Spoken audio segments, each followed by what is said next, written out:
to tell you a few things before your P1 exam. I'm sure you guys are practicing questions right now, which is good. If you haven't started practicing questions, you should be doing that right now. Yeah. Now I know that you're aware of what the structure of the paper is, but I'm going to go through the structure very quickly. So in P1, there are two sections, Section A and Section B. Within Section A, you have the 50-mark question, which is broken down into smaller areas or smaller questions. You also have your 4 professional marks. The 4 marks would be awarded for the way you write the answer, for the structure, for the flow, for the formats that you use, depending on what the question is asking you to do. So whether it's a briefing paper or whether it's a letter or whether it's a statement, so go over the formats very quickly before your exam. Then you have the Section B, where you can choose 2 out of 3 questions. Now, be sure that you go over all of the requirements and be comfortable with those requirements. Yeah, you don't want to pick a question where you're okay with part A, but you're not okay with part B and C. So take some time and think about which question you want to do.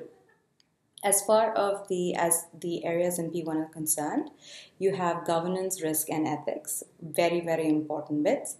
Yeah, so within governance, what you have is you have the principles of governance. So make sure that you know the principles. You also have the committees, like the audit committee, the remunerations committee, the nominations committee. Go over the roles of these committees. Don't learn general roles. Make sure that you know these roles. Yeah. Be specific about the roles. You also have to go over transaction cost theory. So very quickly go over what transaction cost theory is. You have to know the difference between a unitary board and a 2-tier board, and the 2 types of governance, or the 2 approaches to governance, which is basically principles-based approach and rules-based approach.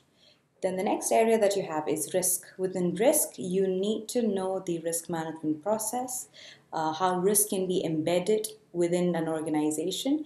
You have different types of risks that can affect the organization, like strategic risk and operational risk. So you need to know the difference between both. How can a question be asked? Risk A, how is it strategic in nature? Yeah, so that's how a question can be asked. You also have risk correlation. How can a question be asked in risk correlation? What is risk correlation? Risk A and risk B, how is it correlated? Is it positively correlated or is it negatively correlated? Yeah, so go over those bits. An area that is related to risk is controls. So make sure that you know what the purposes of controls are. How can a question be asked when it comes to controls? There'll be a scenario that's given to you, and maybe there are internal control challenges in those questions. You need to identify what those internal control challenges are, and maybe even suggest measures on how the organization can prevent these challenges from happening in the future. Okay. Then what you have is ethics. So make sure that you know the ethical theories like relativism, absolutism. Every time an ethical theory is asked, make sure you define it. Go over Kohlberg's 3 levels, also Gray, Owens, and Adams' 7 positions. You can also go over the AAA model very quickly.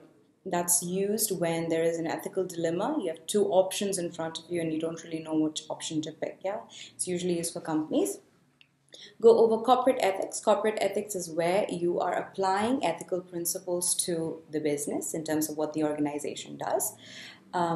Also go over social and environmental audits. So what are these audits, why are they conducted, what are the stages in these audits? And integrated reporting. Now within integrated reporting there are 2 bits. One is the guiding principles, that is things that you need to remember while preparing the integrated report, and the other one is the different types of capitals. Yeah, so what exactly do you have to report on? So just go over these areas and I'm sure you will be fine. Now I always say this, but I'm just going to repeat myself again. There will be maybe one bit or one part in the exam that you might not be aware of, or you know this but you're not able to think of an answer, or you're not able to apply your knowledge there. Don't stress. Focus on the areas that you know. Okay, come back to the area that you don't know at the end. Yeah, so you might not know a question worth 4 marks, but you still know the other 96. So just focus on those areas and you'll be fine. So just be calm, keep practicing questions till the exam date, and then you'll be all right. So good luck. I hope you all do really well.